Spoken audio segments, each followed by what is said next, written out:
SCIR ou SCIS, ça va être la question du jour. On va répondre à cette question-là avec un exemple concret d'un couple qui a une situation, des objectifs, et on va les aider à choisir. Donc ça va se passer en trois temps. Le premier temps, je vais vous présenter le couple. Deuxième temps, je vais vous présenter euh, les intérêts de la SCIR. Troisième temps, on va regarder ensemble en posant les chiffres sur le simulateur et voir concrètement ce que ça donne de façon la plus objective possible pour qu'on prenne une décision la plus objective possible. Donc notre couple, c'est Julie et Thomas. Julie gagne 62 000 à l'année, 58 000 pour Thomas. Donc ils gagnent tous les deux 120 000 euros net à l'année. Ils ont par ailleurs un enfant. Leur objectif, c'est de constituer un patrimoine le plus important possible qu'ils souhaitent transmettre à l'avenir en minimisant leur effort d'épargne. C'est ça l'objectif. Ils sont à une TMI de 30% aujourd'hui. Le bien en question qu'ils visent, eh bien, c'est un immeuble de rapport, en fait, de 4 appartements. L'immeuble, il coûte 300 000 euros et ça va leur apporter 2 000 euros de loyer par mois. La CILIR, comment ça fonctionne? La CILIR, c'est ce qu'on appelle une société transparente fiscalement. Ça veut dire que vos revenus de cette SCI vont être considérés comme des revenus fonciers. Vous allez pouvoir déduire les différentes charges, par exemple la taxe foncière, l'assurance, et à partir de là, vous allez être imposé de la façon suivante sur le résultat, la tranche marginale d'imposition, donc 30% dans notre cas de figure, et les prélèvements sociaux qui sont aujourd'hui 17,2% pour l'immobilier, ce qui nous fait 47,2% dans le cadre de notre couple. Vous avez un intérêt, en revanche, euh, en tout cas par rapport à la CI à l'IS, c'est que vous avez un impôt sur la plus-value qui est dégressif au fur et à mesure du temps. Et pour arriver au bout de 22 ans à plus payer d'impôt du tout sur la plus-value, et au bout de 30 ans, plus de prélèvements sociaux du tout sur l'imposition de la plus-value. Bah, ça marche différemment, c'est-à-dire que la SCI à l'IS, c'est une sorte de coquille dans laquelle, tant que vous sortez pas d'argent, vous ne serez pas imposé à titre personnel. En revanche, il y a une imposition à l'intérieur de la société. Alors, comment ça fonctionne, cette imposition-là? Vous allez déduire de vos loyers l'ensemble des charges aussi de la même façon que la CILIR.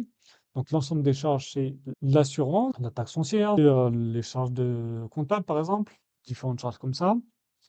Et la différence avec les CILIR, c'est que vous allez aussi ajouter les amortissements. Donc, les amortissements, c'est une part du bien chaque année qui vient se déduire de vos loyers. Ce qui fait que, de façon générale, dans la plupart des cas, vous avez un bénéfice de 0 € sur les premières années. Et voilà. Et quand vous avez un bénéfice qui est positif, à partir de ce moment-là, vous payez 15% sur les sociétés jusqu'à 42 500 et ensuite 25%. Vous avez aussi les amortissements, c'est ce que j'ai dit. Donc, vous pouvez maîtriser. Alors, il y a quand même un petit bémol là-dessus, c'est qu'effectivement, vous pouvez maîtriser votre dividende, mais à partir du moment où le résultat est positif. Ça veut dire que si vous n'avez pas de résultat positif, mais que vous avez de la trésorerie, vous pouvez vous retrouver à pas pouvoir faire de la distribution. Vous avez par ailleurs une option irrévocable, hein, donc c'est-à-dire que au bout de 5 ans, l'option est irrévocable. Donc, si on revient à cette comparaison, hier, vous avez 47,2%, IS 15%. Par rapport aux amortissements, vous avez des amortissements avec l'IS, vous n'avez pas d'amortissement avec l'IR. Par rapport à la plus-value, vous avez un impôt sur la plus-value qui est dégressif avec le temps sur l'IR et qui est l'inverse avec la société IS. La comptabilité pour la SCIR, elle est plutôt simple, alors que pour la SCI IS, elle est un peu plus complexe puisque vous avez des amortissements qui rentrent en compte. Donc pour ça, vous avez la possibilité de prendre un comptable pour réaliser cet aspect. Pour faire de la location meublée aussi avec de la SCIS, alors que vous ne pouvez pas faire avec la SCIR, ou en tout cas sur une très petite proportion. Et donc vous avez une option effectivement irrévocable au bout de 5 ans pour la SCIS, alors que la SCIR, vous pouvez effectivement passer au bout de 10 ans, par exemple, sur l'option d'IS. Donc, on va regarder plus en détail le piège de la plus-value en SCI à l'IS, puisque si on prend le cas de la SCI à l'IR, on a une dégressivité au fur et à mesure du temps, ce qui fait que dans cet exemple, eh bien, on aura un total d'impôt sur la plus-value euh, de 18 700 euros, alors que dans notre cas de figure, avec la même durée, on va avoir un total d'impôt que l'on ne voit pas à cause de moi, mais qui est de 150 000 euros, donc ce qui est significatif. Donc on va voir ça de toute façon avec notre simulateur au global, quel est le plus intéressant entre les deux. Donc on arrive sur notre simulateur, donc de simupatrie.fr, où effectivement, là on a un SCI à l'impôt sur les sociétés, que moi j'ai déjà rentré les chiffres, hein, donc les chiffres qu'on a évoqués tout à l'heure, prix d'achat 300 000, 30 000 de travaux de rénovation, etc., etc. On fait un prêt en totalité moins 10%, on met 10% d'apport sur le projet. On a 2 000 euros de loyer mensuel. Voilà, taxe foncière, assurance P&O, etc. Des choses assez classiques. 120 000 euros de rémunération à l'année. Et ce qui va nous intéresser, bah, ça va être la colonne de droite, qui sont les résultats avec, pour la partie SCI, contrairement aux autres régimes fiscaux, il va y avoir deux grandes parties. La première grande partie qui va concerner la société elle-même, qui signifie de si on ne sort pas l'argent de la société, qu'est-ce que ça va donner comme résultat? Et la deuxième partie qui va être la partie associée, où si on sort l'argent de la société, quels vont être les résultats?